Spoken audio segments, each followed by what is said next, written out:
Estábamos cierta noche de aquella prisión tan larga, representando la historia de nuestra comedia trágica, yo y Gerardo y mis amigos.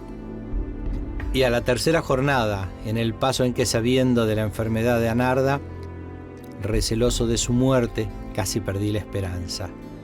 Tales desatinos hice, con tal fuerza, con tal rabia.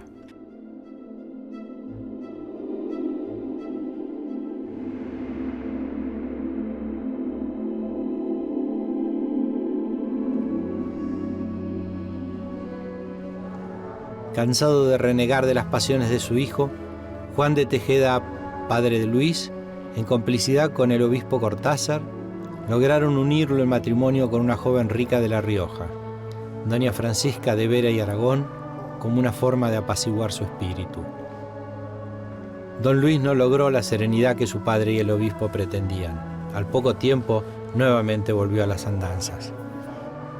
Años más tarde, a través de su poesía, llegaría su arrepentimiento a toda una vida de libertades amorosas, tan condenadas por aquella sociedad colonial del Río de la Plata. Bueno, ¿y qué opinás en lo personal, de la vida de este personaje, poeta, licencioso en su juventud y mediana edad, y que en cierto momento se arrepiente? Cuando empezamos el estudio de este personaje colonial, nos sirve para poder entonces interpretar qué estaba pasando también en la colonia, que siempre pensamos en una Córdoba totalmente religiosa, monástica, de iglesias, de campanas, y nos cuenta una vida cotidiana mucho más mundana.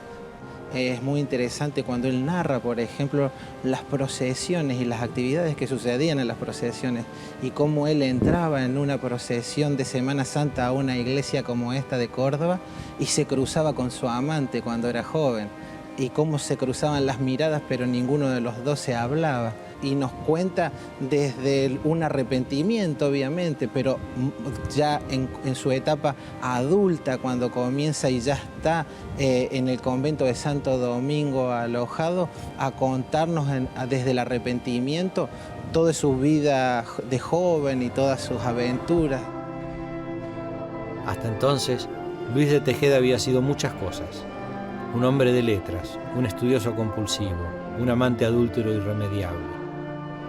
Pero un giro inesperado sorprendería a Tejeda ubicándolo en un ambiente tan diferente como ajeno. A partir de 1625 entró en la carrera de armas, a la que difícilmente se podía rehusar un hombre de su condición y de su tiempo.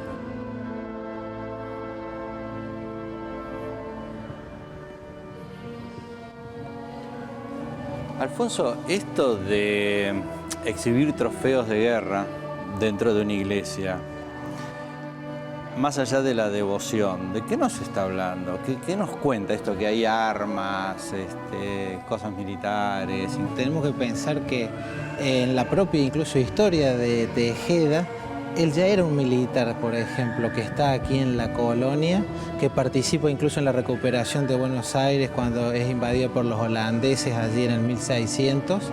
Y en esa participación, la vida militar, la vida de los ciudadanos más importantes de Córdoba, estaba también la carga pública, pero también la militar, ¿no? E incluso vemos que Tejeda es entregado por su padre para toda su formación militar a uno de los cabildantes de Córdoba, que fue Molina de Navarrete, quien lo forma militarmente, y a partir de eso se cree que Tejeda va a poder formar su carácter a partir del ejército, ¿no? Y toda su vida militar, fundando incluso un fuerte a las orillas del río Segundo, de las diferentes campañas que él llevó en contra de los indios y para proteger las fronteras de Córdoba, va a hacer que la vida militar de estos conquistadores esté muy asociada también a la vida religiosa. Los exvotos son ofrendas y agradecimientos que los fieles brindan a sus dioses. En una de las paredes de esta iglesia de Santo Domingo encontramos una maravilla de la arqueología, lo que podría llamarse una arqueología de la fe.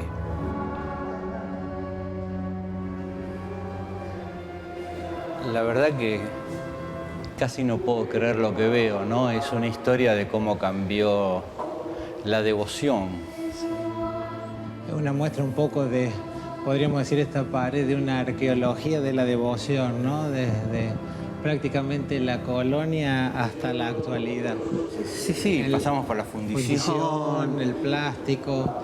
Y del plástico tenemos en la foto, ¿no? Sí. Es, digamos, la ritualidad popular. La gente incluso la deja notas, cartitas.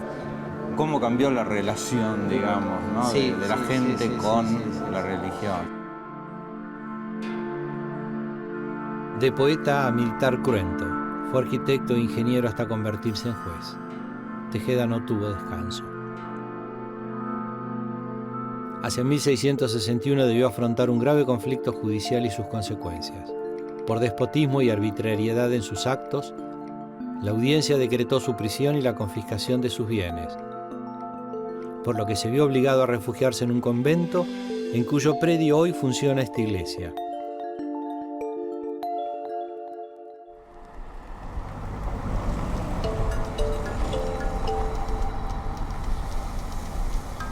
Luego de un tiempo, huyó a las sierras de Saldán.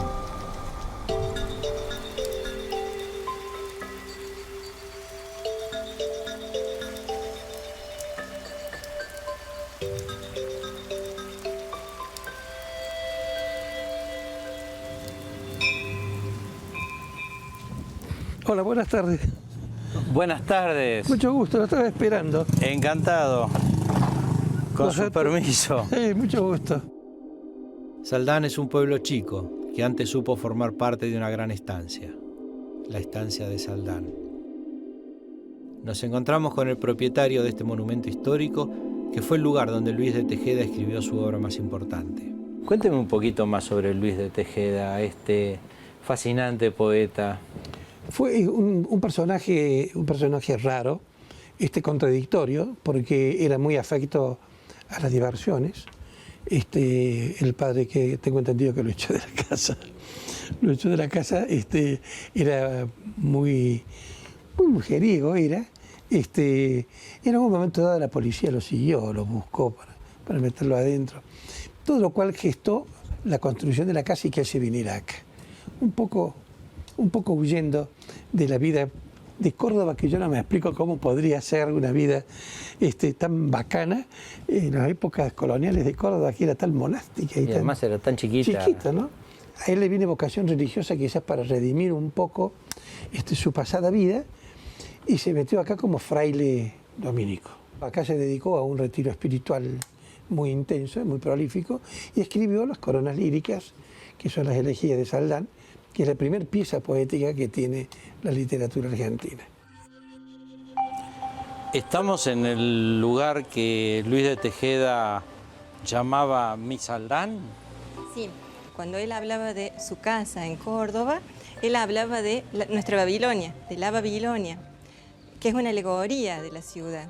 En cambio, cuando él se expresa sobre esta casa, lo va a hacer reconociéndola como Mi Saldán, es decir, es el lugar del afecto, de la vivencia del afecto, de las experiencias familiares en esta casa, que él hereda de su abuelo Pedro de Guzmán, es decir, de su abuelo materno. Luego de que se muere su señora en el año 1661, y a causa de un juicio que hace el gobernador de Córdoba, ya que él ha hecho ha procedido abusando de su autoridad como militar en la lucha contra los indios calchaquíes, sufre un juicio, y la sentencia de ese juicio es que se deben subastar públicamente todos los bienes de Tejeda, entre ellos esta casa. Pero estamos entonces hablando de un señor que es parte del exterminio de una sociedad. Por otro lado, va a estar enjuiciado y teniendo que pagar con bienes. Por otro lado, con un gran poeta y un hombre de una cultura excepcional. Es decir, es como que me suena a un personaje de hoy, ¿no? Totalmente, porque además no solo estamos hablando de un personaje de exterminio de los pueblos originarios, sino que el juicio es por el abuso a la autoridad de sus pares. O sea, no es lo que ha hecho contra los indios, Sí, sino no lo enjuician los indios. No lo enjuician sino los indios, sino sus pares. Bueno, decir que es un sitio cargado, connotado con un peso extraordinario, ¿no? Más allá de la belleza intrínseca del Material del de este edificio lugar. y del entorno, porque hoy en día, bueno, tenemos la calle y la gente. En ese momento esto era un cerro y nada alrededor, probablemente. Sí, cerro y nada alrededor, pero sí el río. El río que también llegaba a Córdoba. Y el río es lo que él rescata como la experiencia común entre los dos espacios. Ese río que canta, que susurra y que lo lleva a meditar y que tal vez es el que lo hace meditar lo que es su canto, lo que es su obra. Sobre el final de su vida, Tejeda ya había renunciado a todo, al amor, a la milicia, a la riqueza. Habían fallecido sus amantes legítimas y adúlteras. Ya no tenía fuerzas y se había entregado a la fe. En la Córdoba del siglo XVII, cuando la vida se prolongaba lo suficiente, las almas aventureras y sensuales como la del poeta podían obtener el perdón divino para evitar la muerte en pecado mortal. Don Luis de Tejeda falleció en 1680 en el convento de Santo Domingo de Córdoba, donde pasó sus últimos momentos rodeado de la veneración general por su talento, su virtud y su ciencia.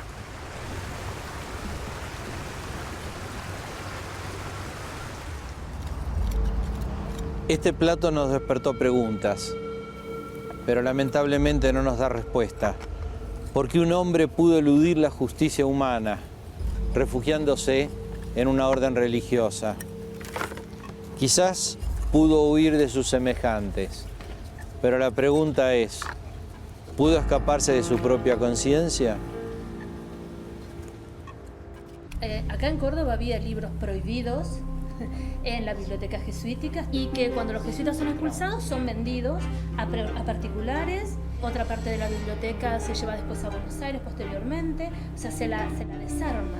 Toda la bibliografía prohibida se filtraba y las clases altas tenían acceso a esa bibliografía. En las tertulias se discutía, se intercambiaban estas ideas. Sí, un libro pasaba por 100 manos. No solamente el libro, sino también las palabra, ideas, la palabra, la discusión.